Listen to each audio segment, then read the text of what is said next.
tengok if we look into our our scheme of work. Scheme of work, so kita tengok balik the assessment. So assessment is going to be the assignment 30% tu. So assignment number 1 supposed to be assignment number 2 1 and 2 you already submit to me, right? So we follow by with the assignment number 3, so on the methodology. InsyaAllah I will posting the the template, the folder for assignment number 3 today ataupun tomorrow on the week number 10. So untuk you all submit your punya assignment number 3, something to do with the chapter 3 is the methodology ataupun itu kat situ dia tulis form F4.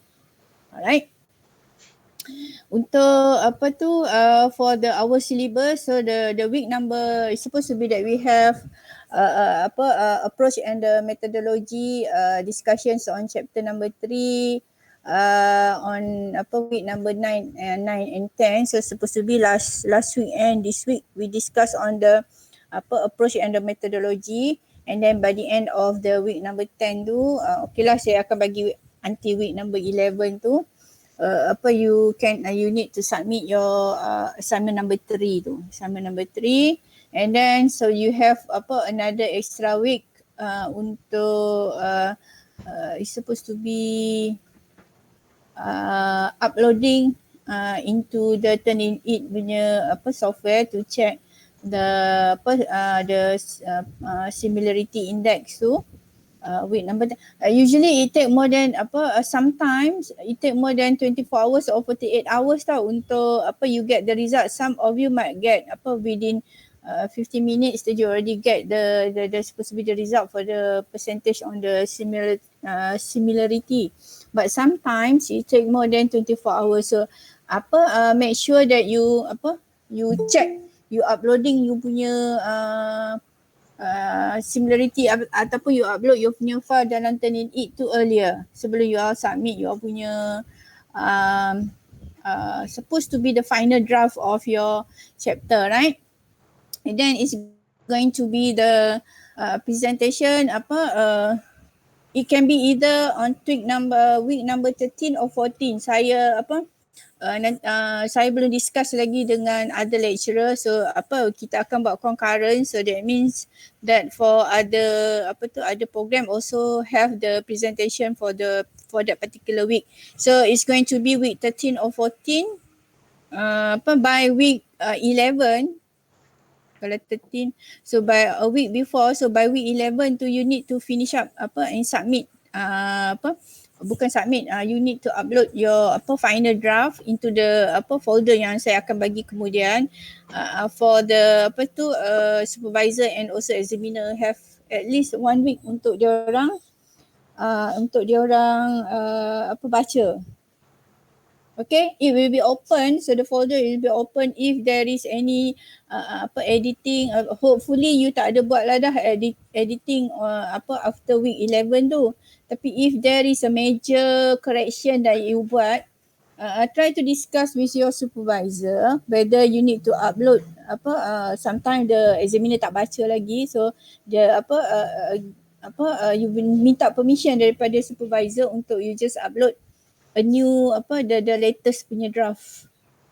Ask the permission from the supervisor dulu sebelum you all nak you all nak upload the latest, sebab saya takut nanti supervisor dah download your the last edited punya report, lepas tu dia tak tengok yang baru, so you kena discuss lah communicate dengan supervisor.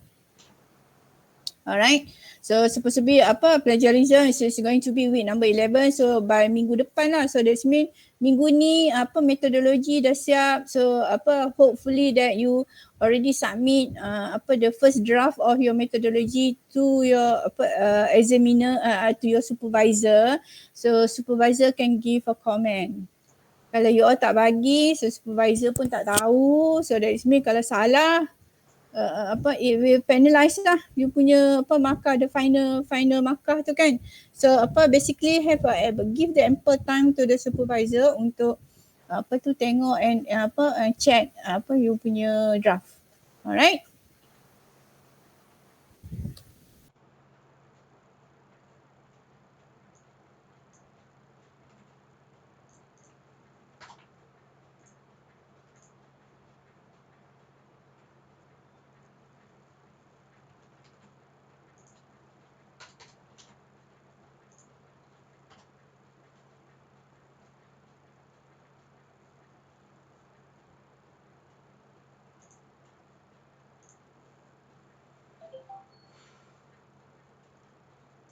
So tiba-tiba je saya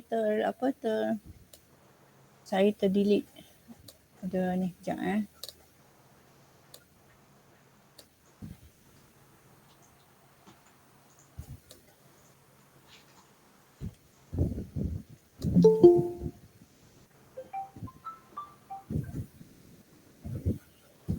Okay, kita tengok continue lagi dengan kita punya metodologi, last week punya metodologi. Sekejap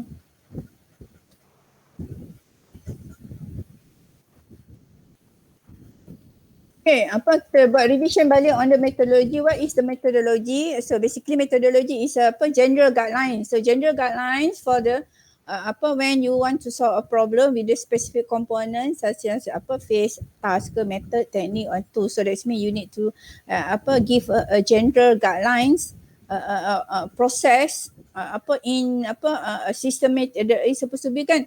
Kalau kita sebut COVID, kalau medical punya term dia kata kita kena follow SOP tu, right? So that's mean methodology untuk kita buat research, there is a specific guideline. So SOP yang kita perlu buat in order to convince the other people, the reader untuk bila baca, so we are following the correct order of methods ataupun we can divide it it's supposed to be the process itself into different phase ataupun specific into the different tasks ataupun kita buat method. So kita list out based on method or technique that we are going to use. Okay, so we need to have a standard procedure. Kalau kat situ kita methodology is a general guideline, is a guideline. So that's mean kita tahu you buat all those experiment tu by following certain types of methods or processes.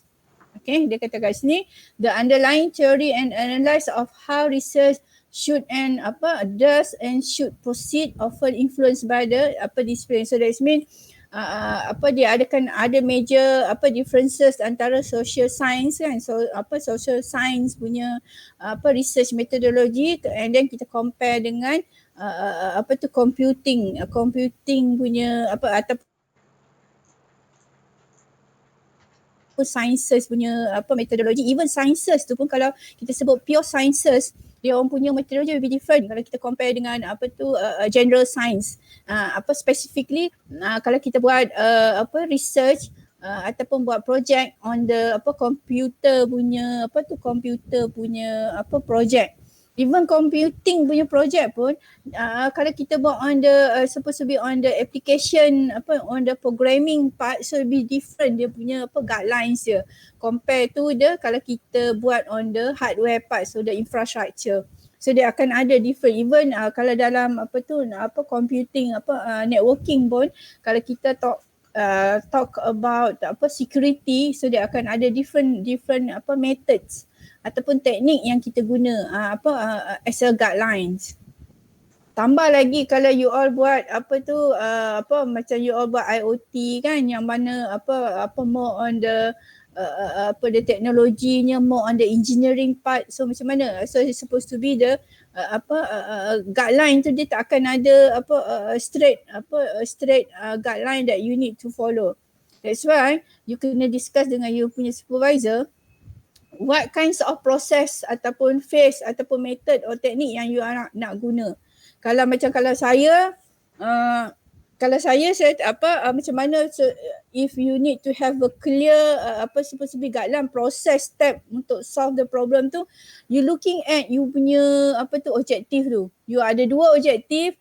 Objektif number satu kan you nak develop, okay, you nak follow macam mana, and then mesti kena ada dalam you punya chapter 3 tu. So untuk developments of you punya you punya test bed tu, dia punya infrastructure tu, kena ada a proper process prosedur yang you perlu buat, yang perlu ada, yang you perlu tahu, yang you masukkan dalam you punya metodologi. Lepas tu yang bawah sekali you punya objektif number 2 tu, majority of you akan buat analysis, you akan buat testing kan, you buat testing analysis on the test bed ataupun infrastructure yang you buat tu kan. So bila you nak buat testing, the testing itself dia akan ada method, teknik, proses dia yang berlainan compare to proses yang you buat untuk objektif number 1 tu. So please include that particular testing part tu, dia punya proses. Kalau selalu saya sebut benchmark kan. So kalau you nak buat network network performance punya test, okay, test yang macam mana you buat? So dia adalah you nak buat in term of phase ke, you nak buat task ke, you guna method ke, ataupun you ada bila you nak buat testing tu you kena ada tools ke untuk guna kan, untuk buat network performance punya test tu. Kalau you buat security testing kan, you nak tengok you punya test bed yang you buat yang untuk objektif number 1 tu, dia punya security, in term of security, so focus on standard punya untuk security punya testing. Okay, dia akan berlainan dengan network performance punya testing. So tengok what type of testing yang you nak buat. Okay, so more on the objective number 2 tu. Okay, dia kata explain why and how the project will be conducted. So that means bila you write you punya metodologi, bila dalam bila masa kita buat proposal ni, basically you have a basic concept ataupun you understand apa yang you nak buat semester depan. So you dah boleh imagine, walaupun you belum buat lagi, so but you dah already boleh imagine things yang you nak buat, and then based on the literature that you baca dalam chapter number 2 tu, assuming you boleh assume that you project tu boleh buat macam mana, and then this is supposed to be, bila you nak buat testing tu, these are result yang you sepatutnya akan dapat.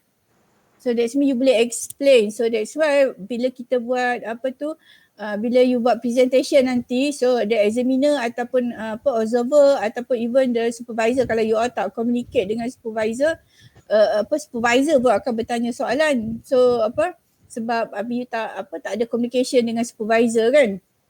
Kita just nak tahu kita akan test, kita akan bertanya soalan, things yang is supposed to be kita nampak macam weird.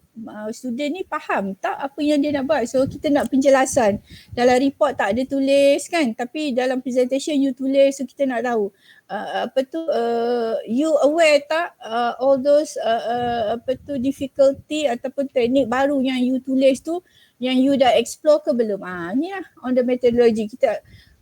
You will be able to describe, explain balik how the project will be conducted. Kita nak tahu you faham ke tak, you tak faham. So dari situ kita akan tahu kalau you sendiri tak berapa nak faham, so make sure during cuti semester tu, any of the suggestion from the examiner ataupun even the observer ataupun ada lecturer tu, discuss and have, you kena faham sebelum you proceed tu untuk 650 nanti. Kalau tidak, nanti you akan stumble, you akan ada masalah benda yang sama. You need to have a clear understanding on the overall concept on you punya project. Dia kata kat sini, should include the justification on how you decide to investigate the project. Akan bersama lah, so you kena justify lah basically things, let's say you nak guna you are guna IoT. So sekarang ni IoT, the device itself tu you dah Dah tengok tak apa brand apa yang nak guna kan, macam last week saya cakap compatible tak dengan you punya Android, dengan you punya kalau you nak guna Android compatible tak dengan you punya desktop ataupun you punya PC. So you kena tengok all those element. You kena make sure sebelum you purchase any of the devices tu, you tengok compatible tak dengan you punya device. Compatible tak dengan you punya OS tu, Android punya tu, OS you punya desktop apa semua tu compatible tak. Kalau tak, nanti bila you nak configure, you nak buat setup you punya you punya testbed tu tak jalan. You dah follow you dah tengok dalam you follow other people yang buat, tapi compatibility of the devices tu tak sama. So that's why you akan stuck dekat situ. You dah follow step by step, you follow line by line, tapi still juga you punya macam you punya device tu tak connected to the server. There is going to be a problem. Okay? Research ni dah tengok tak payahlah yang tu research terminology basically nama-nama lain lah, yang nama-nama lain. So kita akan guna research methodology. So method, so a series of related methods or technique that you are going to use and then you boleh supposed to be you kena boleh split supposed to be you punya activity tu based on branch ataupun phase ke task ke. So it's up to you macam mana you nak buat on the research methodology, ataupun sometimes kita sebut as a research method. So basically the term dia yang lebih kurang sama. Basically kalau research method tu kita sebut more on the systematic procedure. So this is supposed to be, kalau systematic kalau kita SOP lah, kita kena follow 100%. Basically sign kalau kita buat testing on the security for example, so kita kena follow a very systematic way bila kita buat testing tu in order to get a correct result. Okay. Research technique, so basically more general kan, dia kata specific means, approach or tool that and it used whereby the data is gathered and analysed. Inference draw. So that's mean you buat on the approach ataupun tools yang you nak guna tu where the data will be collected. So data you nak collect, so tools mana you nak guna, more on the research technique. Research design, so basically another terminology yang kita guna, research method by which data is collected and analyzed. So overall configurations on the research itself, and then what kinds of evidence. This one more on the kalau kita buat social science punya research, where they will do the observation ke, they will do the questionnaire punya survey. So the questionnaire punya survey sendiri, sebab ada one of my friend buat PhD dia sebab dia social science, bila dia defend dia punya PhD tu, dia fail sebab dia punya questionnaire tu tak follow a proper methodology. So dia orang beranggapan so data that being collected is not correct. So that's mean bila data tak correct, so that's mean analysis itself tak boleh diterima. So basically dia kena ada memang method untuk even nak buat soalan survey kan, questionnaire itself kena follow a proper standard, dia punya SOP, dia punya guidelines tu macam mana. Dia akan ada preliminary lah lepas tu kena validate lah, setiap soalan tu kena validate. So dia akan ada very stringent punya untuk kita kita nak come up with kita punya questionnaire tu. Kalau social science, dia memang dia orang very strict on the you bila you formulate the questionnaire punya survey. Sebab kalau you punya questionnaire salah, so that mean data that you collected is not correct. So that mean you tak boleh buat kesimpulan, so tak boleh buat conclusion.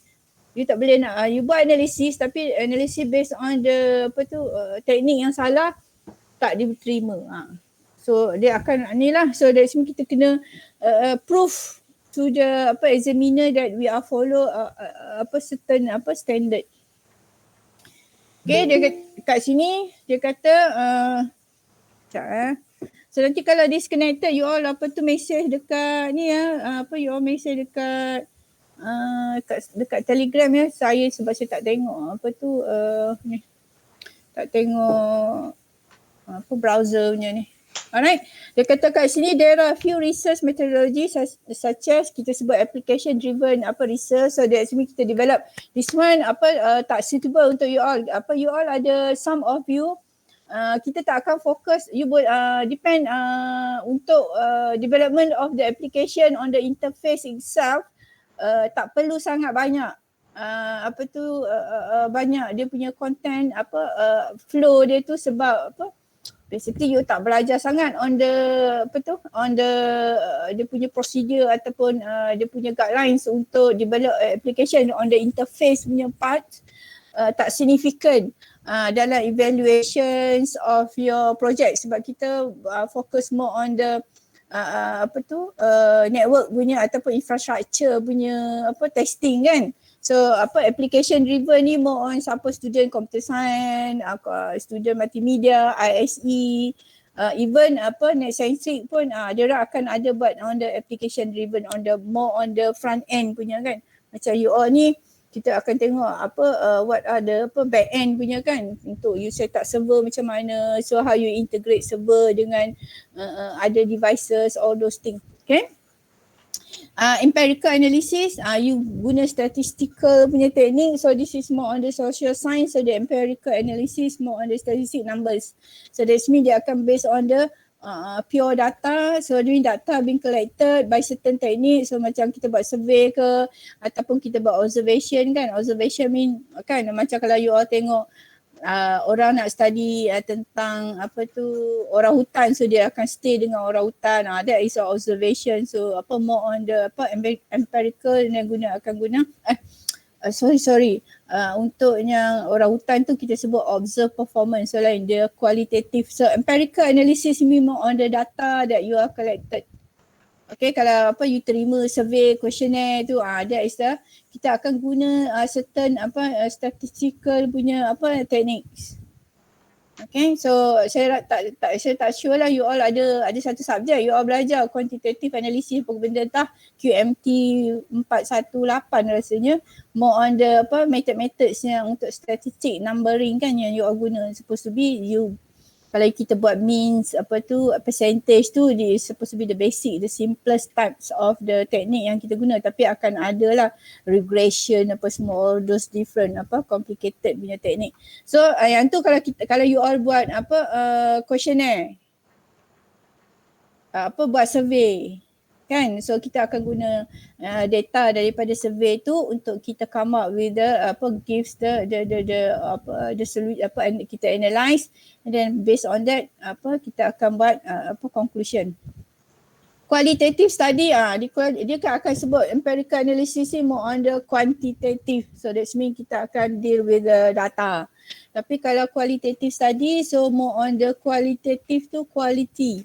So kita buat observation, kita stay dekat rumah orang asli, kita stay kat kampung orang asli selama 1 tahun ke, ataupun kita pergi kita melawat, kita buat observation pokok kan daripada kecil, daripada daripada seed dia tu, biji tu sampai jadi besar berapa lama. So there is more on the observation punya performance. Okay, so more on the qualitative study. So banyak guna kita kena pergi, kita kena feel punya study. Alright, and then formal specification, construction proof. This is more yang ni kan more on the proof, so basically on the law, so more on the library punya search on the kita sebut new discovery types of the methodology. Okay, types of methodology. So basically kalau di sini this is not the only methodology yang kita ada. So you boleh boleh cari dalam dalam internet ada types of the methodology. So popularnya kita sebut as waterfall method. Dan kita waterfall method ni supposed to be kita akan fix kita punya requirements tu, and then kita kena estimate kita punya cost, quality and also the estimated time. So basically waterfall kan waterfall. So after kita habis satu phase tu, kita kena then kita akan continue to the next phase. Kalau selagi phase yang nombor 1 tu tak siap, so kita tak boleh continue to the next punya next punya phase. Okay, so kalau agile ni agile ni more on the dia kata change driven approach, create a feature estimate. So basically each of the phase, each of the stage yang kita kita buat construction atau development of kita punya sistem tu, kita dah boleh modify, change based on the requirement. Selalunya macam agile ni dia macam dia memang progresif, dia memang bertukar. So each of the activity yang kita buat, each of the phase tu kita boleh tukar based on kalau end user required changes, so kita kena buat. So that's mean havoc sikit lah kalau kita buat agile punya method compare to the waterfall ni, kita ikut step by step punya ni instructions. Okay, kalau kat sini example dia kata kat sini untuk kalau waterfall model kita start, dia kena ikut dia punya dia punya phase dia kan. Kita akan start dengan analysis, so the requirement analysis, lepas tu kita buat specifications project punya specifications, lepas tu kita buat dengan design, so design document and also the prototype.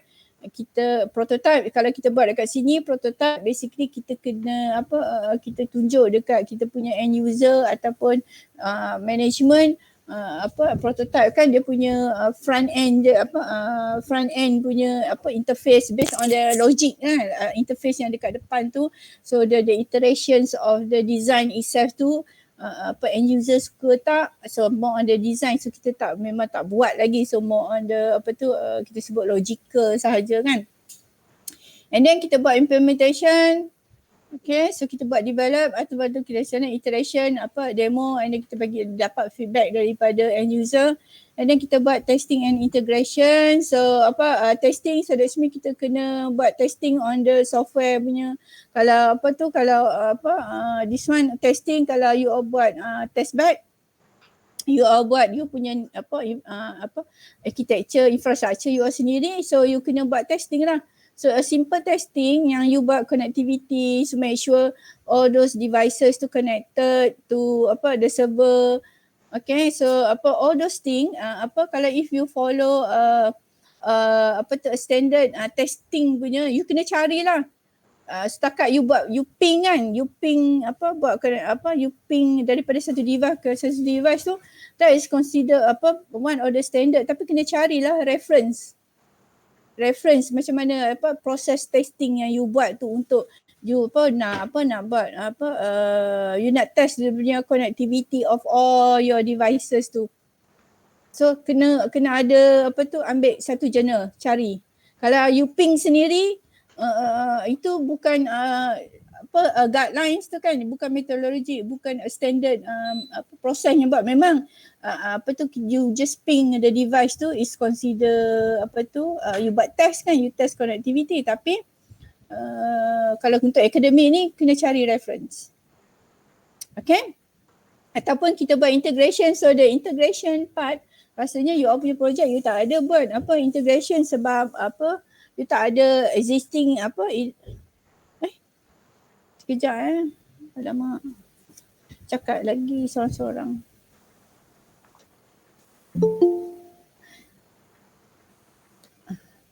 Okay, you all boleh dengar suara saya? Boleh. Boleh Boleh. Okay, sekejap. Tapi mana tadi?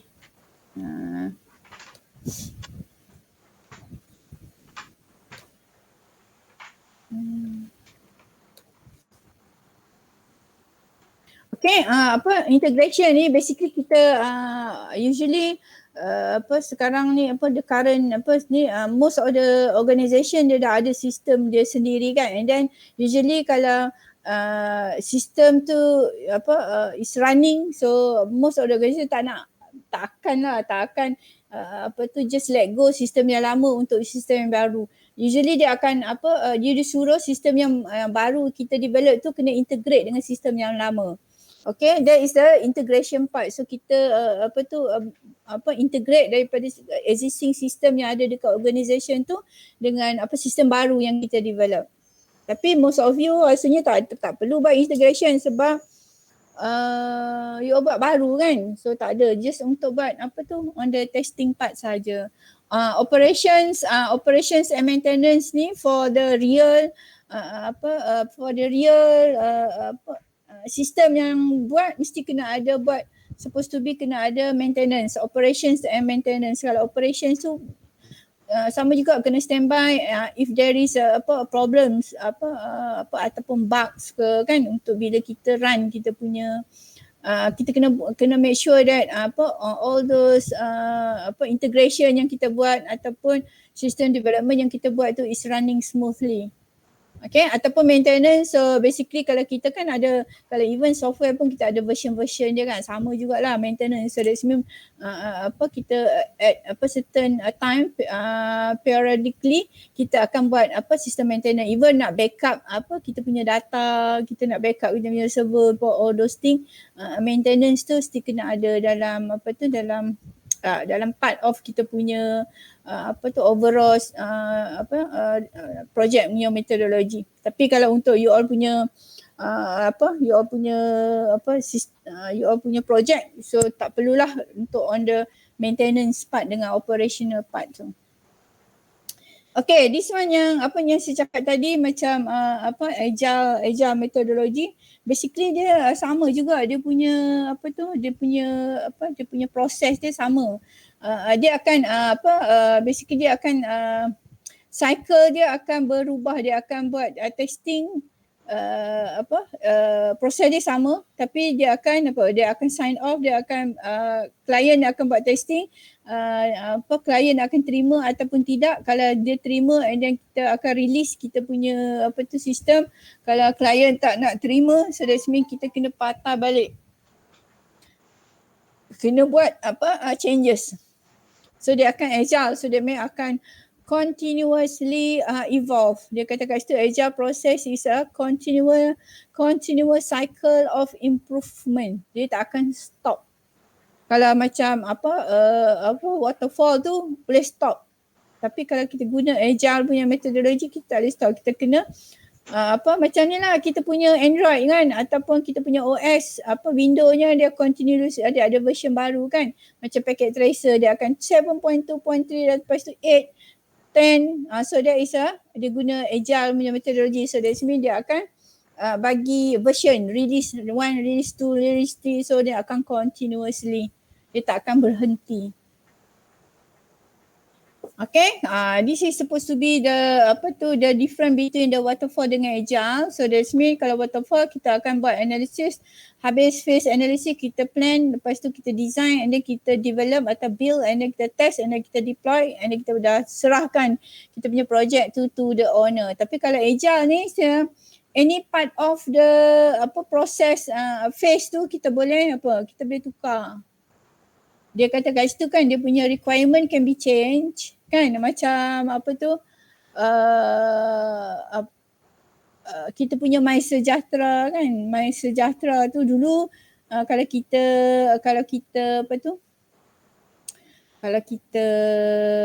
panggil kalau kita security lah, macam kita kalau kita guna online banking kan, dulu just kita perlu ada username dengan password saja kan.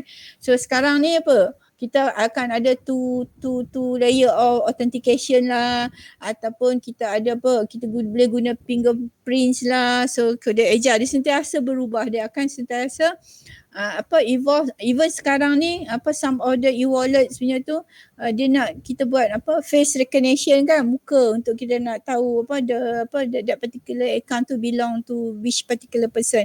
Tak boleh orang lain punya account muka lain, tak boleh. So that's mean dia akan evolve. So requirement akan berubah. So the requirement akan berubah, even the customer pun akan berubah. And then teknologi kan, daripada dulu kita guna wired, so sekarang jadi wireless. Bukan setakat wireless, kita guna bluetooth lah, lepas tu kita guna NFC lah, kita guna beacon lah, kan. So that's mean short range punya wireless, more on the sekarang ni more on the wireless punya teknologi kan. So that's mean teknologi innovations kan. So berubah the technology itself, the hardware itself berubah. Okay. You all boleh baca lah dia punya type of methodology ni, apa beza dia. Okay. Why? Sebab important untuk kita ada metodologi ni. So basically senang kita boleh nampak lah kalau sekarang ni because of the COVID kan, ramai dekat dalam media sosial kan menyalahkan KKM. Sekarang ni dia orang suruh dulu kata vaksin vaksin tak nak vaksin sebab tak halal, tapi bila dah ada it's supposed to be dah ada proses kata harus jemaah yang expert dia kata harus orang dah tak boleh nak supposed to be lah, orang tak boleh nak petikai lah benda tu kan. So kalau macam tu macam KKM tu dia akan ada the standard SOP. Okay, sama jugalah kalau kita buat projek ni, kalau kita follow standard SOP tu, guidelines yang kita buat tu, methodology is supposed to be done ni. So that kita convince the audience that you have an effective means of achieving the stated objective. Okay. And then kita buat methodology tu full understanding on how to manage the project. It will apply bila you kerja nanti pun you will be following the supposed to be the same concept, tapi might be the approach will be different, people will be different, tapi in terms of the standard process guidelines tu going to be similar. Ada kita skip here and there, tapi basically on the guideline itself is quite similar. By doing the methodology ni masa 600 ni basically kita nak you understand how you are going to manage the project, and then you akan tahu bila you develop ataupun you set up you punya test bed tu. Kalau let's say you guna IoT ke kan, you guna, saya rasanya saya boleh nampak je senang IoT kan. Bila you IoT tu, so you dah beli all those devices tu, based you belum beli lagi, tapi basically the concept on the dia punya hardware punya architecture tu you all dah tahu. And then which particular section yang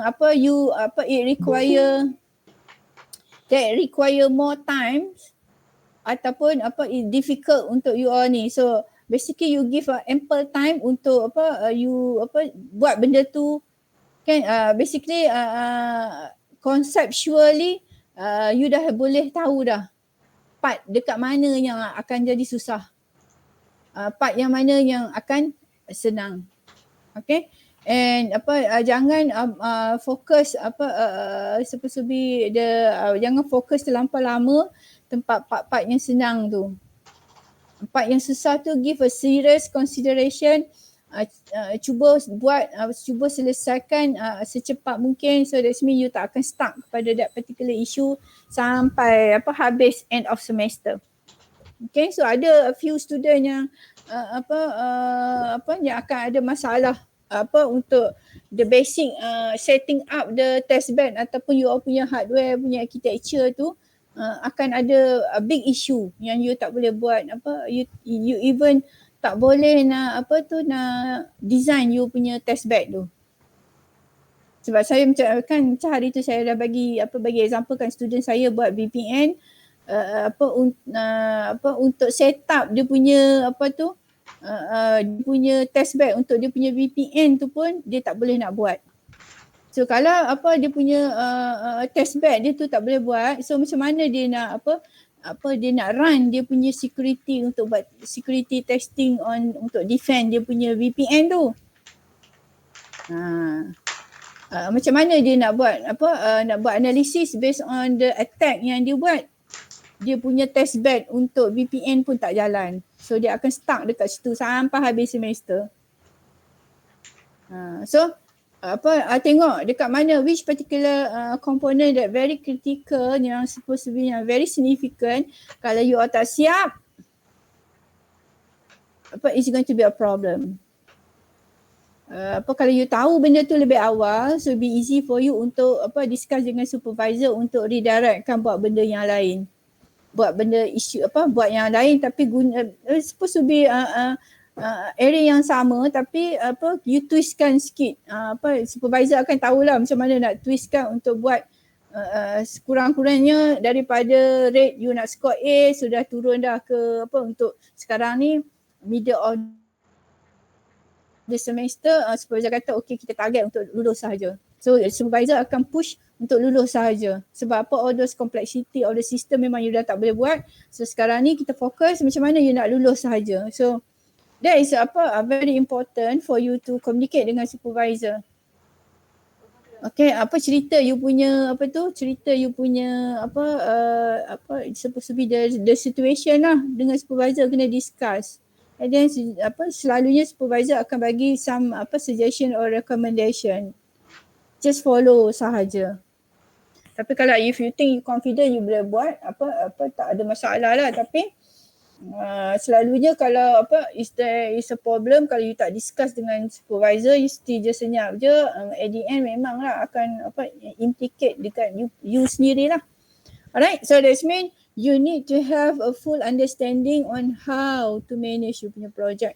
You sendiri jangan mengharap supervisor untuk untuk lead punya project. So you are the person who lead the project. Supervisor is only the consultant, dia advise sahaja. Kalau if you have any problem, then you really refer. So jangan jangan suruh supervisor jadi project manager and then you follow. No. This is your project, so you are the person who manage the project. Supervisor is supposed to be the consultant. Okay, macam saya pernah ceritakan, saya ada student yang mature, student yang dah bekerja. Dia kerja dengan Telekom. Dia kerja dengan Telekom. So basically project tu dia buat, saya ni jadi dia datang jumpa saya kan sembang-sembang kosong saja sebab dia dah tahu apa yang dia buat. Saya hanya tengok dia punya dia punya chapter 1. Lepas tu saya suruh dia supposed to be brief dekat saya projek dia tu macam mana, sebab memang saya tak boleh nak tengok dia punya projek sebab dia collecting the data daripada server dekat Telekom tu. Memang saya tak boleh masuk lah, there is a PNC kan. Tapi dia collect the data, dia nak akan buat analysis based on data daripada Telekom punya server. So saya hanya tengok on the dia punya standard lah, SOP dia tu. Dia nak buat analisis yang macam mana on the data part kan. Lain semua dia cerita je dekat saya macam mana dia buat.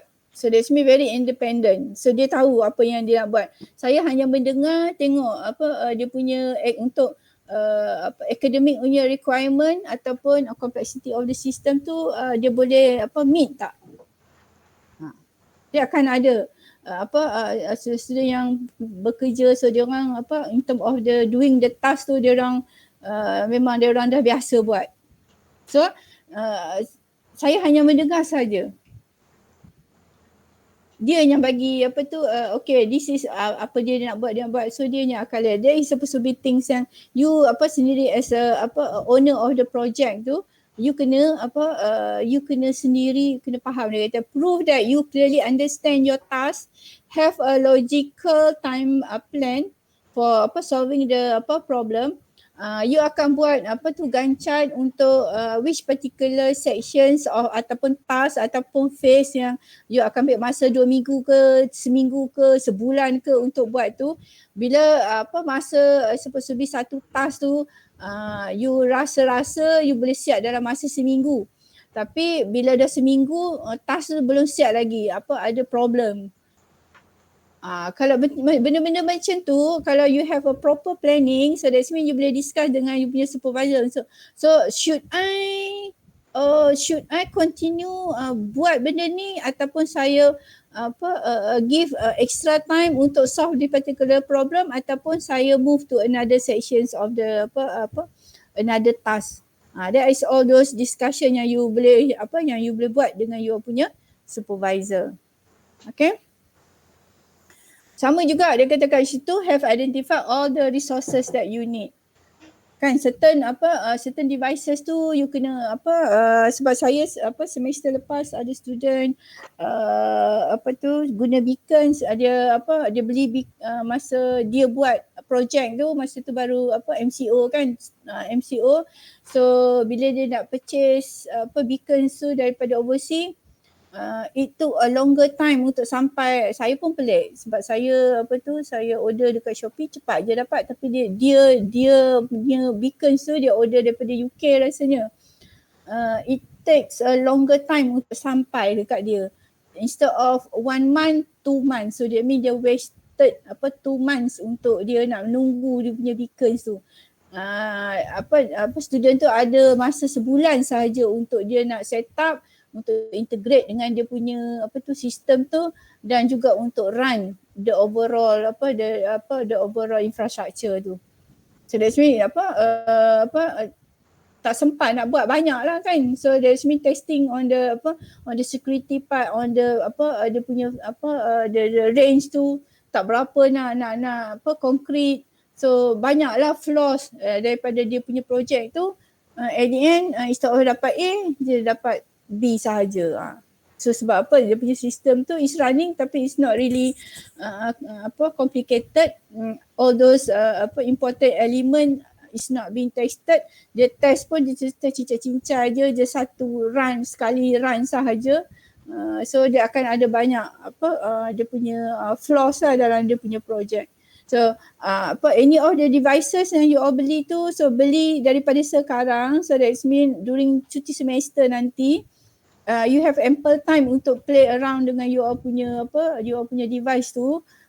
It will be faster untuk you siap. Sebab ada seorang student tu dia guna buat IoT. Bila masuk semester, next semester, dia punya test bed dia tu dah siap. And then dia hanya fokus on untuk dia buat testing untuk objektif number 2. Untuk objektif number 2. So that's mean dia siap awal. So dia banyak during semester 650 tu memang dia fokus more on the buat evaluation on the testing untuk objektif number 2 tu, analysis, and also dia cantikkan dia punya report. Dia masuk semester dah siap dia punya test bed. So you all kena plan macam tu. Next semester bila masuk semester baru tu, you punya infrastructure, you punya architecture tu semua dah siap. You dah integrate. Senang you nak you akan spend lebih masa untuk you all buat report, and then you boleh score A. Sebab student saya dia buat IoT dah juga. Dia buat IoT. Macam dia tak adalah siap dia siap 2 minggu selepas cuti semester. So that means he had a lot of time untuk buat testing, and then even dia boleh manipulate data yang dia collect tu untuk dia boleh tambah dia punya complexity of dia punya sistem tu. So dia buat cloud lah, dia macam-macam dia buat. Jadi kan dia tambah extra. So that mean dia boleh dapat A. So kita akan tengok kita akan tambah in terms of the complexity kalau you siap awal. So if not, you je hanya buat basic dia punya architecture sahaja. testing pun testing yang basic network performance saja. Kalau macam kan you dah siap awal, so you boleh tambah untuk buat testing on the security part. So ada banyak testing lain yang you boleh buat untuk to identify you buat kerja extra lagi. So that's mean it will give higher marks untuk as a overall punya system. Okay, require objective and scope of work. So basically metodologi kita kena tengok kita tengok ada kena ada link lah dengan objektif and also scope of work. Kan scope tu yang mana bila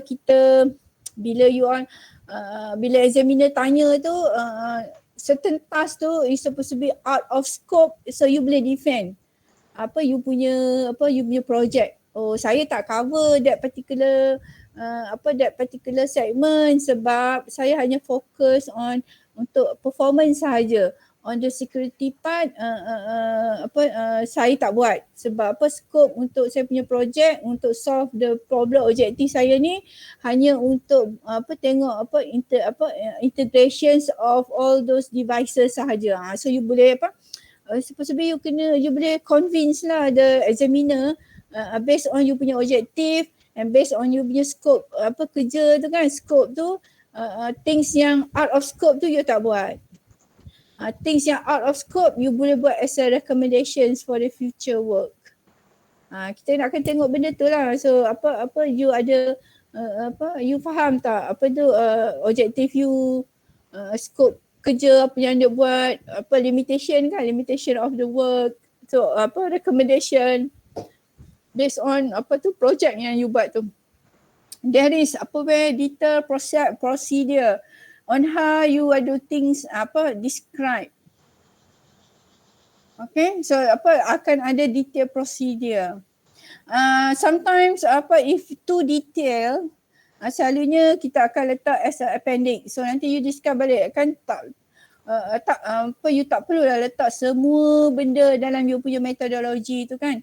Things yang is supposed to be yang too detail tapi you rasa ataupun examiner supervisor rasa benda tu wajib ada dalam you punya report, you boleh letak as a appendix dekat belakang. Okay, so tak as a appendix. Tapi jangan terlampau detail sangat dalam metodologi. Tapi dia kena ada procedure tu mesti kena ada on how you can how you do things that being described kan. Describe the location. So basically more on the kalau kita buat buat study certain tu memang kena ada location lah. Tapi untuk network ni location tu it can be generalized kan. Kalau you nak buat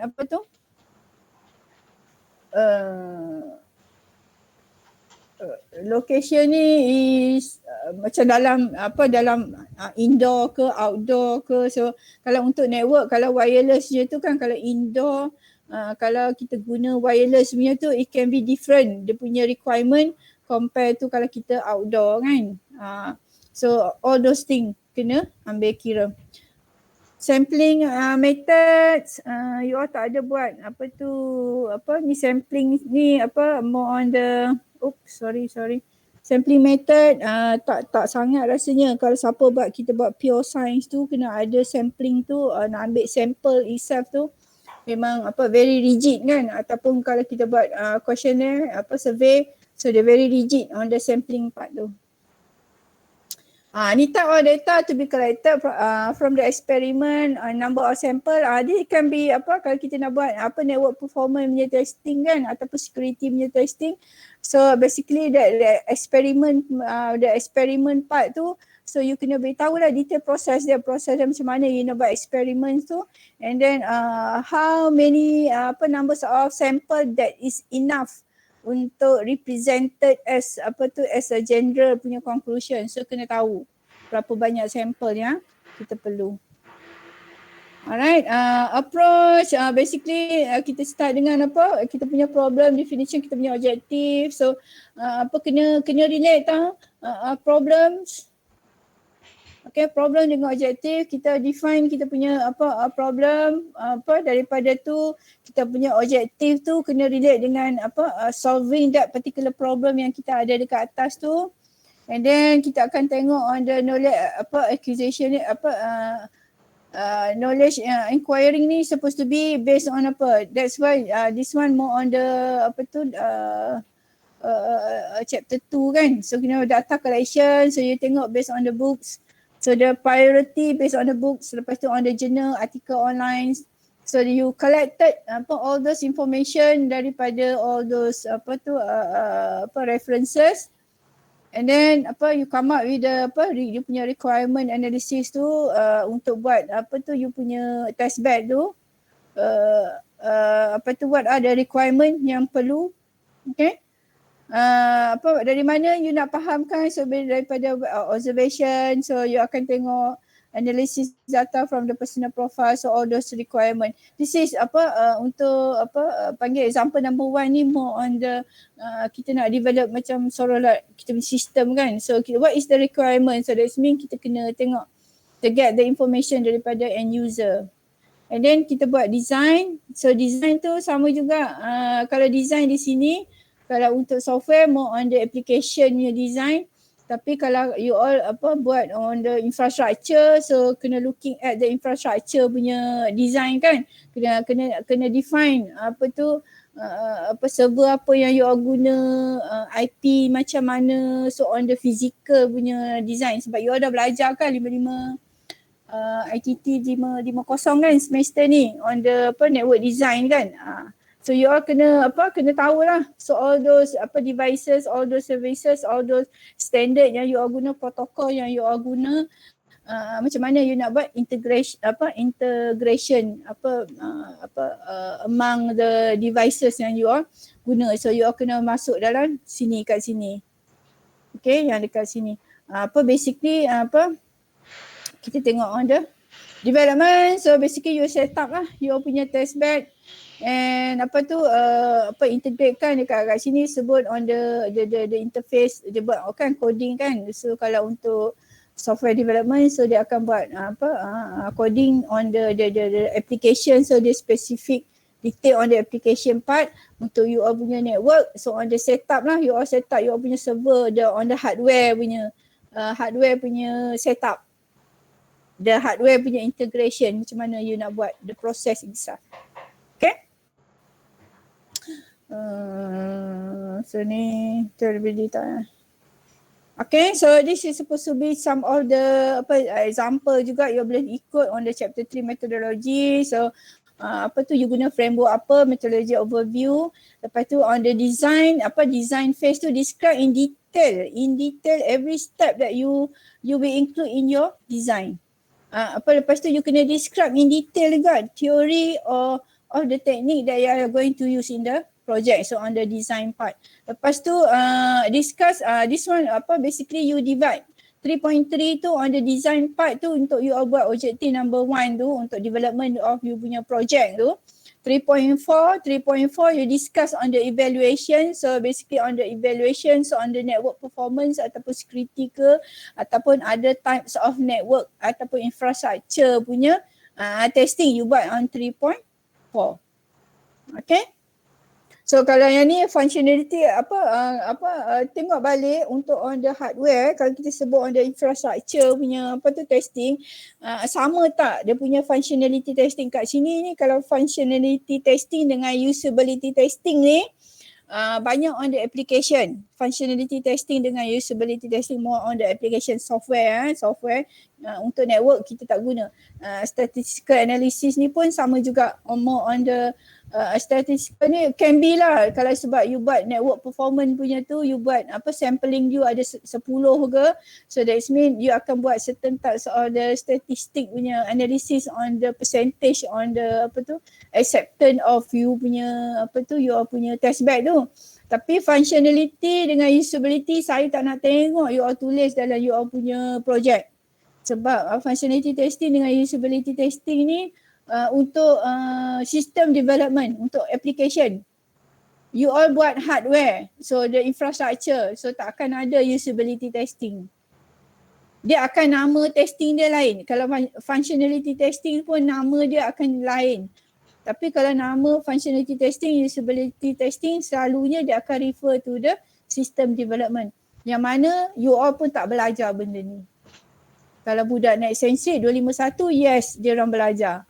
Tapi you all tak belajar. Okay? Another method yang you all boleh guna, you all buat planning, information gathering, data collection, analysis, design and implementation. Saya rasa more discussion on the design dengan design dengan implementation. This is more relevant to software development juga. Sebab saya dah baca banyak buku when it refer as a research methodology untuk network computing ataupun networking punya metodologi, dia orang tak bagi spesifik. Even tak bagi spesifik metodologi macam mana kita nak buat project punya metodologi untuk networking on the infrastructure. Tapi banyak metodologi on the system development, on the application softwarenya. Tapi on the hardware tak ada. Dia orang cakap gunalah any metodologi yang ada, yang mana you rasa suitable untuk you all guna.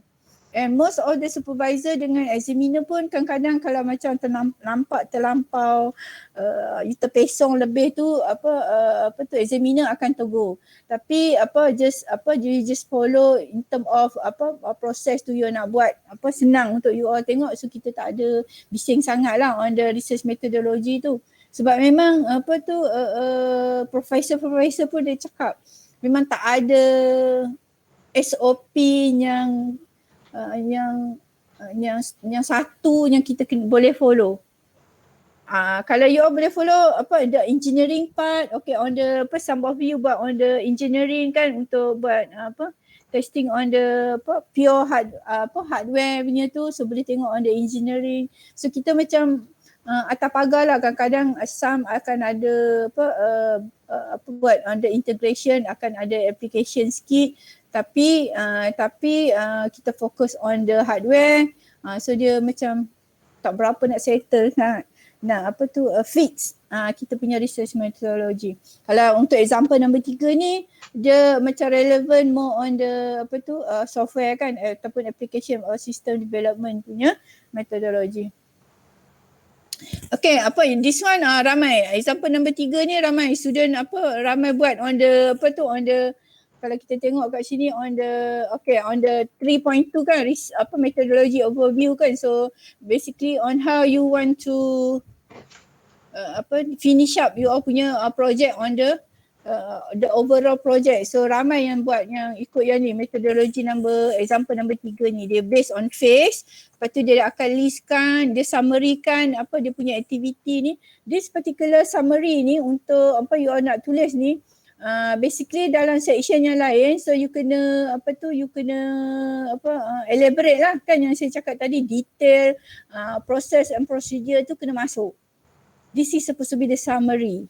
Okay, you letak you punya phase mana, so dia listkan aktiviti apa yang you akan buat, and then you listkan sama ada teknik ataupun software, kat sini teknik atau software ataupun hardware yang you akan guna, and then at the end of phase, that particular phase tu apa yang you akan achieve. So dari itu deliverable kan, so apa yang you akan achieve by finish up that particular phase. Alright. Okay, dia kata kat sini, so this is supposed to be more on the general lah kan. Information gathering, you akan buat matchkan, study about the matching problem. So you guna programming language you akan guna specify kan, the Turbo, C++. So literature review on the phase number 2 on the overall project. Okay.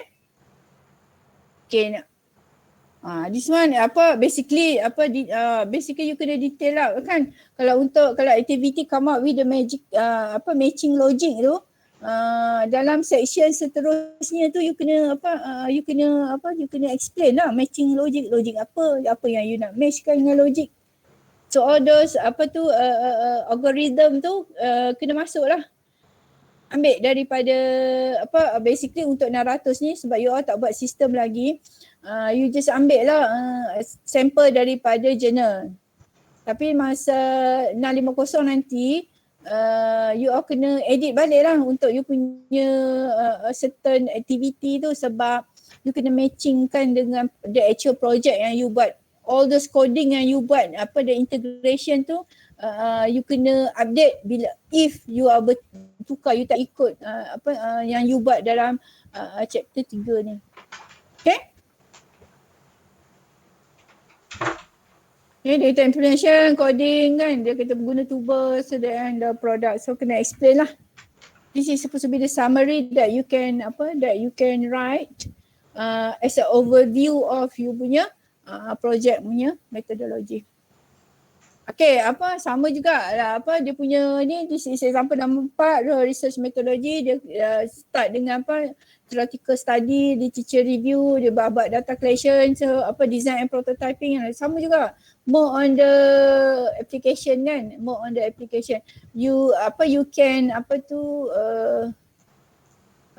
tak significant sangat kalau you buat phase 1, 2 and 3 tu, basically benda tu standard lah buat literature review kan. Tapi you kena fokus detailkan you punya explanation on the design, and also design tu phase number 4 tu more on the bagaimana nak siapkan, nak achieve objective number 1. Lepas tu phase number 5 tu experiment and testing.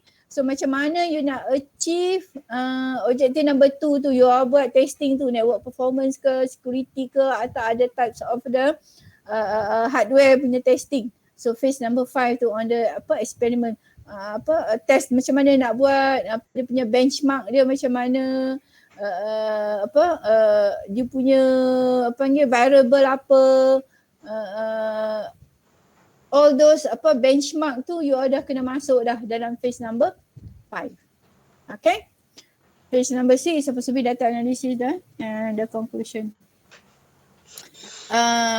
Okay, this is supposed to be elaborations yang macam yang tadi lah, phase number 1. So basically you tengok on the literature review and then you buat collection. So phase number 2, phase number 1 supposed to be the concept, you faham, you nak buat theory study, theoretical study on the research area yang you nak buat tu kan. So after you study you come up with a good literature review.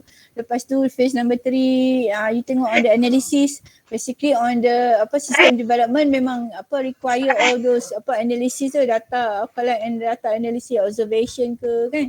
Lepas tu baru kita buat design, kita develop, lepas tu kita buat test dengan ni. So there is some of the elaboration.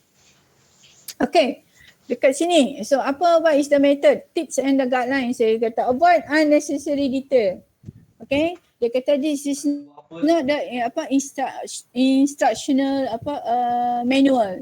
Kalau you nak letak detail macam saya cakap tadi, letak as a appendix dekat belakang tu. Bila you nak buat installation, let's say example you nak buat integration daripada dia punya IoT tu dengan dia punya server, so you kena follow a specific instruction. That particular specific instruction tu you boleh masuk dalam you punya methodology. Tapi kalau you nak buat step number 1, step number 2, step number 3, step number 4 tu untuk setup tu, okay, you masukkan dalam appendix. Macam nak set up you punya web, let's say you punya web server, for example, you kena ada web server. Untuk set up web server tu, kalau supervisor kata saya nak tengok you buat detail untuk set up you punya server ni, okay, you boleh masukkan tapi you letak dekat appendix dekat belakang. Things yang supposed to be unnecessary, yang you rasa detail instruction, yang tak really significant contribution to your punya project, you tak payah letak dalam methodology. Dia letak kat situ, write in with the third person passive tense. Kalau kita tulis macam saya cakap sebelum ni untuk project, you punya project, final year project ni, kita tak akan guna perkataan I, we, you, they, so tak ada.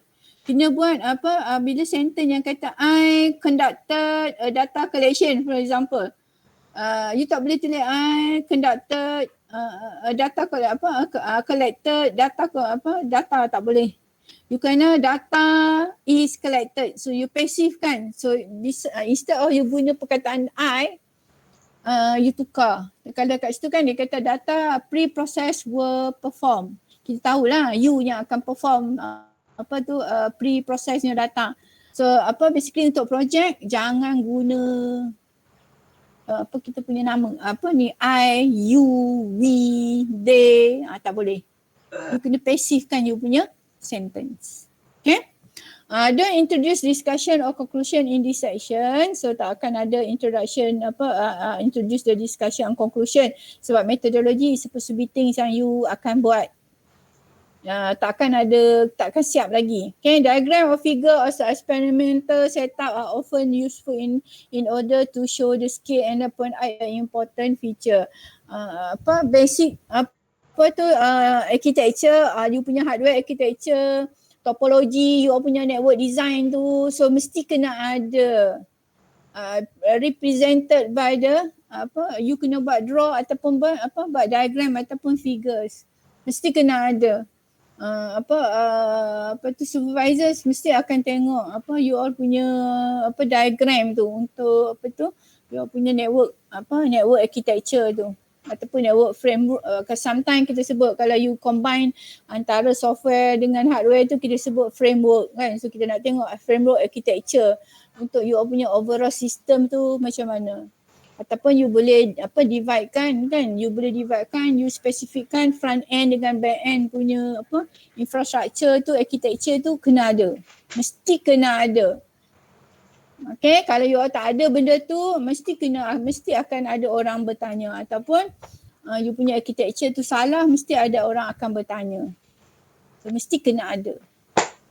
Okay, dia kata itu systematic and flowchart also useful to show the process. Okay, bila you buat flowchart, bila you buat diagram, bila you buat figures, dia punya font size tu kena follow standard format kan.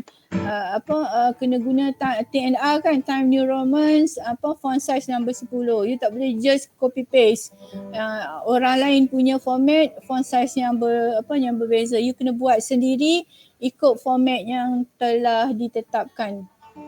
Okay, so kena lukis rajin sikit lah, kena lukis sendiri. Itu yang kena buat awal tu sebab it require a lot of time untuk you all editing you all punya chapters tu.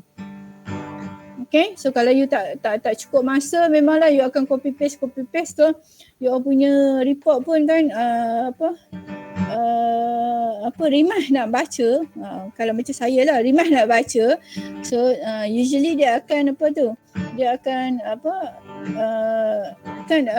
supposed to be reading a report is very subjective. Supposed to be the presentation itself you kena buat secantik yang mungkin. So bila supervisor dengan examiner tengok je you punya report tu, wah, you follow the format. Format tu dah cantik, dah language tu bagus. Ini kan baca language yang supposed to be very simple, dia punya grammar pun salah kan. Orang yang baca pun kan akan jadi stres kan. Bila jadi stres, so dia akan kurangkan markah lah. So there is supposed to be things lah. Kalau macam even saya pun kan, bila saya dah baca dah banyak-banyak, aduh pening kepala baca report, banyaknya error. So kalau sebut banyaknya error tu basically akan ada masalah lah kan. So markah pun jadi kan dia mengganggu konsentrasi, mengganggu emosi kan. Sebab it very subjective. Untuk memang kita akan ada rubrik untuk ni, tapi rubrik you akan turun sikit, turun lagi lah kan. Tak akan jadi perfect kan sebab grammar banyak error, ada dah turun dah markah kan. So kita akan follow the rubric tu, tapi that's why it's very important that you follow the format. You punya report tu cantik, so senang nak baca, senang nak follow, is very clear. In order to do that, you need to have ample time untuk edit. You tak boleh untuk buat report ni, untuk buat FYP punya report ni, tak boleh last minute. you kena have ample time untuk duduk dan edit, do the editing. Okay. Sebab most of the supervisor rasanya semua supervisor dengan examiner kita dah graduate dengan format content of the your punya report. Kalau untuk dalam problem statement, these are things yang kita nak tengok. Untuk dalam objektif benda apa kita akan tengok, measurable ke, tak boleh nak measure, verb yang you guna tu sesuai ke tak, semua benda tu semua examiner, semua supervisor dah faham. So that's why you need to have ample time untuk re-edit, redo, tengok 2-3 kali untuk make sure you punya you follow the proper format. That's why untuk chapter 1 dengan chapter 2 saya nak you all hantar ikut format tu, saya nak tengok betul tak you follow the format. Kalau you all buat last minute punya report ni memang akan bercelaru dia punya format tu. Okay, sebab selalunya saya akan dengar supervisor akan bising kata kenapa student ni format pun salah. Dia orang tak belajar ke, format pun salah.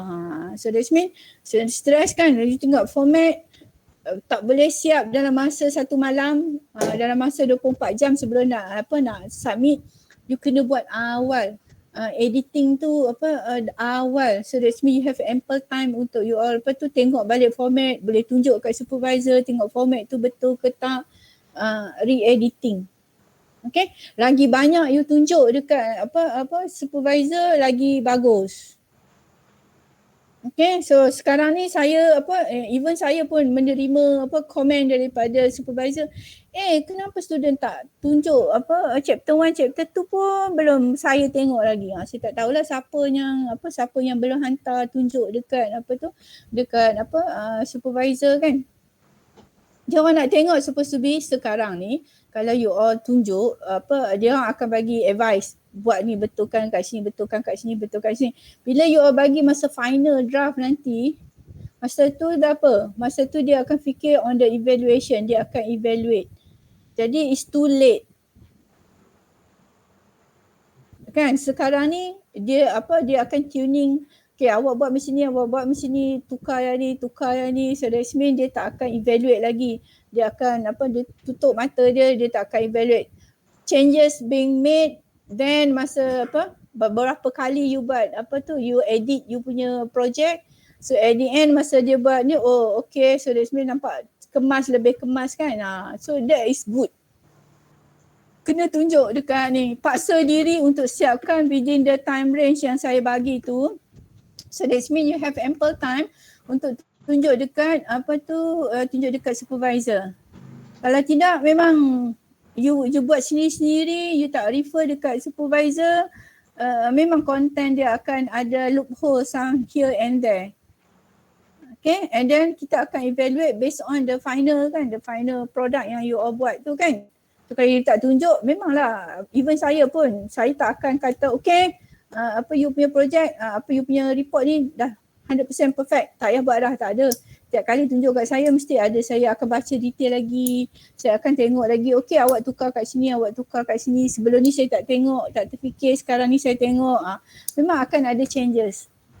Memanglah bila akan tambah extra kerja lah kan, sebab supervisor suruh buat edit. Kalau you tak bagi dekat supervisor pun tak suruh buat edit kan. Even macam saya kadang-kadang saya pun tak sempat nak tengok kan, sebab saya ada banyak kerja lain kan.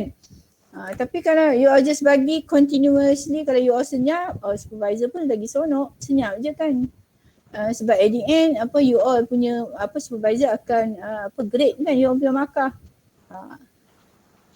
Bagi markah kat you yang affected you kan, so tak akan affect supervisor. So kita kena tengok you all punya kita nak tengok you all punya participation, communication dengan supervisor tu bagus ke tak. Ke just hi bye saja ataupun senyap. Supervisor senyap, you all lagi seronok kan. Kalau saya lah waktu saya belajar dulu pun, kalau supervisor tak bising-bising senyap je, wah lega. Kalau tidak ni kena buat kerja kan. Nak jumpa dengan supervisor, nak communicate dengan supervisor, dia kena marah. So kan kena buat kerja. Tapi kalau supervisor senyap, lagi seronok lah kan senyap. Tak payah buat apa, ataupun supervisor kata, okay minggu ni kita tak ada jumpa ya. Ataupun supervisor terlupa kan. Lagi seronok lah, lega. Tak payah jumpa dengan supervisor kan. That is not a good thing. So you kena continuously communicate dengan dengan supervisor, sebab dalam banyak-banyak student saya, banyak-banyak student based on saya punya experience, student yang banyak communicate dengan saya selalunya kan akan dapat A. Memang selalu akan dapat A. Sebab apa? Report dia cantik, dia punya result dia tersusun, dia buat discussion dia tu bagus. Sebab apa? Dia follow saya punya kan tiap kali saya bagi komen, so dia akan follow. Dia akan jadi, that is based on saya punya experience lah dengan student supervisor saya. Kita boleh agak report dia macam mana kan. Even examiner pun puji. So that's mean, so it's supposed to be, it's good that you have periodic punya communication with the supervisor. Supervisor senyap je, you type message update, okay sekarang ni saya buat dekat sini, saya belum siap lagi. InsyaAllah by next week saya siap. So communicate dengan supervisor continuously kan. Alright, method of collection? So basically this is more on the, kalau kita buat data collection, so it can be the secondary dengan primary data. So secondary data based on documents, so that's mean data collection. This one discussion data collection on the social science lah. Kita guna survey ke questionnaire kan, kita akan ambil the secondary sources based on documents, so government punya document kan, sensor data personal record web page, ataupun kita buat primary sources, so that's mean kualitatif dengan kuantitatif. Ini macam kita buat statistical punya analysis lah, kita buat survey questionnaire ke kan, ataupun kita buat interview ke. Kalau kita buat interview is so kualitatif, so that mean kita kena kita interview dia, so kita kena transcribe dia punya dia kena transcribe dia punya interview tu, and then come up with the certain types of standard punya analysis, dia kata observation, interview, and kita buat questionnaire. And then quantitative kat situ is kita guna scientific equipment ataupun apparatus. Okay, so you are more on the quantitative punya tu scientific equipment. Kita guna certain tools kan, ataupun kalau apparatus scientific equipment ni macam lab kan, pure science punya lab kan, so dia orang ada lab untuk buat all those testing, scientific punya testing kan. Macam kita punya sekarang ni COVID punya tu, kita nak kita nak determine whether orang tu kena COVID ke tak kan, dia buat PCR, so that mean dia akan pergi ke lab tu, dia akan buat buat testing kan. That is supposed to be the scientific punya equipment ataupun apparatus. That is more on the pure science. Cuma kalau untuk kita punya network ni, kita guna network punya tools kan, network performance, all those standard tu untuk kita buat testing, untuk kita evaluate kita punya, untuk kita dapat dia punya result. Okay, so this is supposed to be, saya tak sure rasanya dalam subjek yang lain you all belajarkan project management on the Gantt chart kan, you all belajar entrepreneurship pun akan ada buat project timelines kan, you list out all those tasks yang you nak buat ataupun you guna phase tu, and then you listkan based on waktu supposed to be daripada cuti semester. So you jangan daripada awal semester, daripada cuti semester ni sampai habis semester depan, untuk you are planning task tu you are nak siap waktu bila-bila. So you have a very clear dia punya projective timelines, and certain sections of things tu kena siap waktu bila. And then kalau tak siap, then basically nanti you boleh discuss dengan you punya supervisor. Okay, so you have a very clear picture on how to execute you punya project. Dari tadi kan, kalau research methodology ni, you kena list out all those dia punya proses prosedur yang you nak buat. Then you summarizekan dalam gancat ni untuk how you going to manage that particular project. Okay. Detail this is example, tapi terlampau general sangat dia punya hardware requirement tu, PC apa semua. Tapi kalau you all buat untuk network punya architecture tu, it can be more detail kan. Kalau you guna IoT jenis apa, so macam mana nak compatible dengan tu, more detail lah. This one is PC dengan iPhone sahaja kan, tak adalah nampak detail. Kalau untuk on the network element tu tak ada lah kan, hanya list the hardware PC yang dia guna sahaja dengan Android ataupun phone yang dia guna kan. Sama jugalah kan dia punya hardware. You detailkan sedikit, so in term of the software requirement untuk you all punya test bed tu, what are the software yang that required untuk you all guna. Okay. This one is more on you boleh baca lah dia punya untuk equipment punya selection kan. So basically yang saya sebut yang objective number 2, where you set up you punya testing tu. So you kena you kena, let's say kalau you all guna beacons, so beacons dia akan ada dia punya range dia kan. Maximum macam kita guna macam fiber optic dia punya distance dia 500 minimum kena 500 ke maksimum dah. Kalau 1000 meter range kan, ataupun kita punya UTP berapa 500 400 300, all those thing tu kena ada, you list out benda supposed to be the test bed punya requirement tu. Ni calibration ni more on the devices yang you nak guna kan.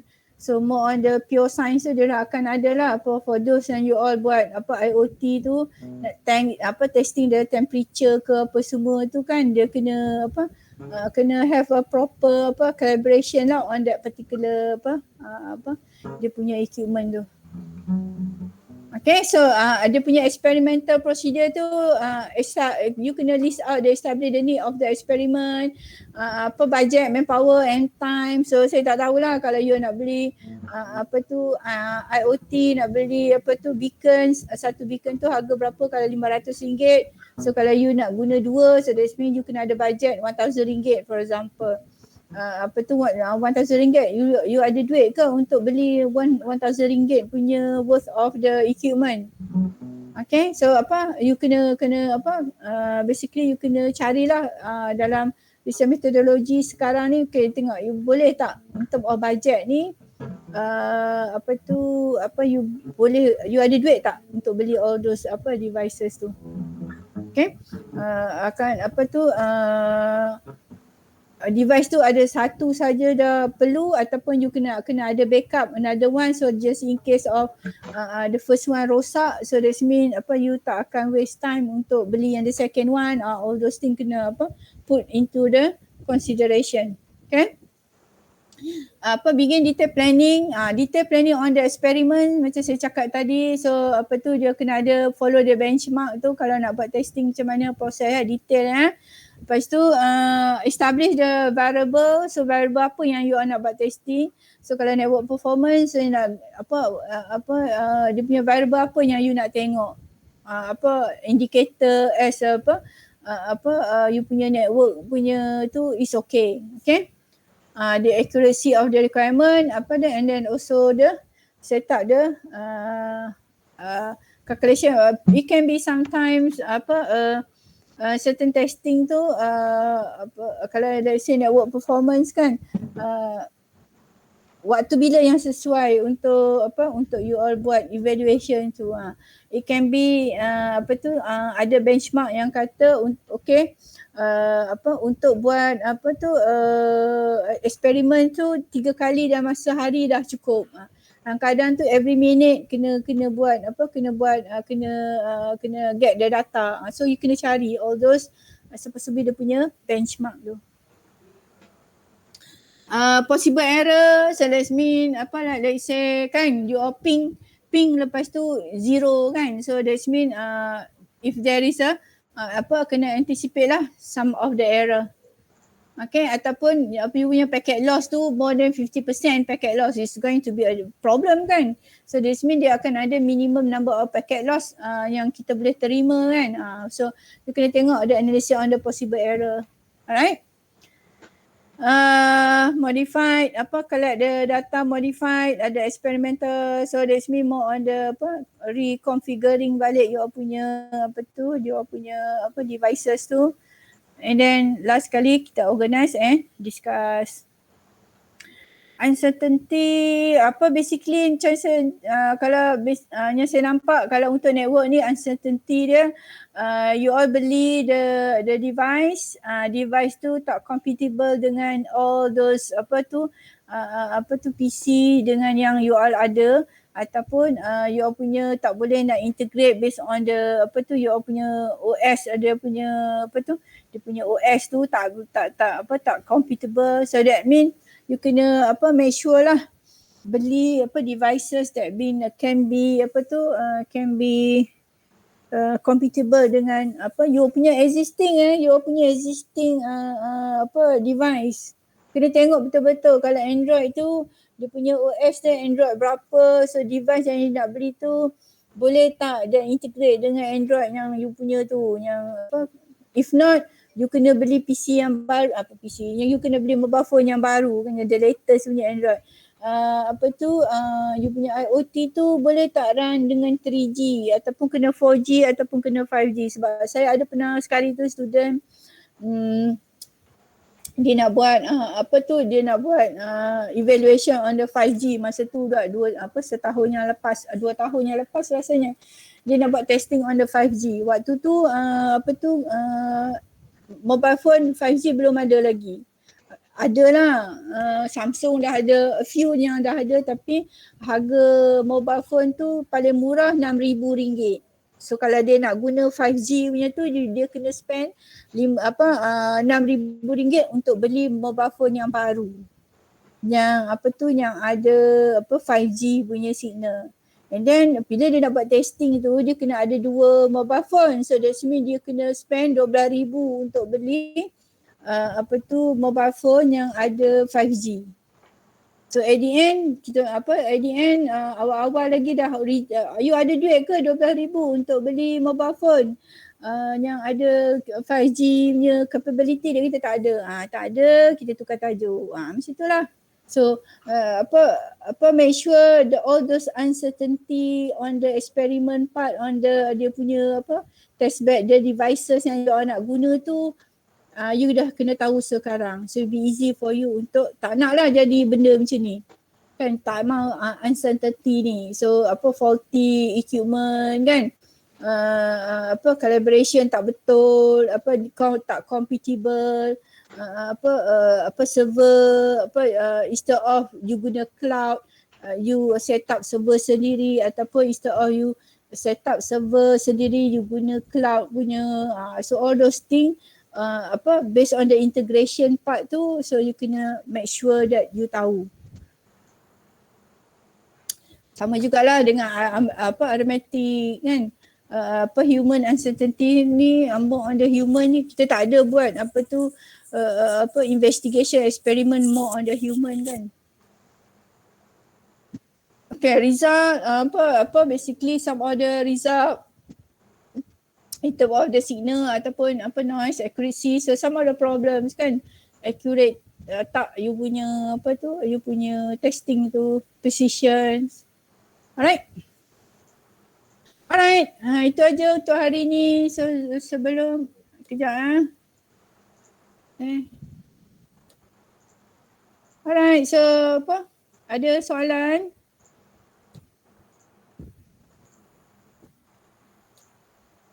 Tak ada. Tak ada. Sekejap saya ambil attendance.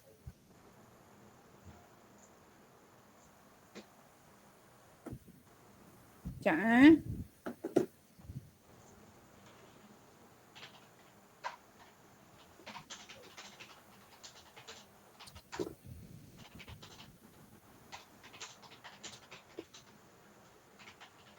Alright, okay, kita jumpa lagi minggu depan. So make sure try to finish up everything. Nanti saya akan buat folder untuk you upload you upload your punya final report kan. Final report week 11 nanti. So make sure supposed to be chapter 2 dah siap, dah tunjuk dekat supervisor. Ada tak saya suruh submit dekat saya? Tak ada kan? Ada ya? LR. LR tak ada kan? Saya suruh just submit you all punya assignment number 2 kan. Nanti saya akan masukkan untuk submit assignment number 3. So try to finish up, try buat literature, try to buat research methodology ni dah masa 2 minggu ni mesti kena siap ya. Kena siap dan make sure tunjuk dekat supervisor, so buat correction secepat mungkin, so that means you pun tak stress, lecturer pun supervisor pun tak stress untuk untuk siapkan dalam dah masa 2 minggu ni kan. Alright, so kita jumpa lagi minggu depan. Assalamualaikum warahmatullahi wabarakatuh.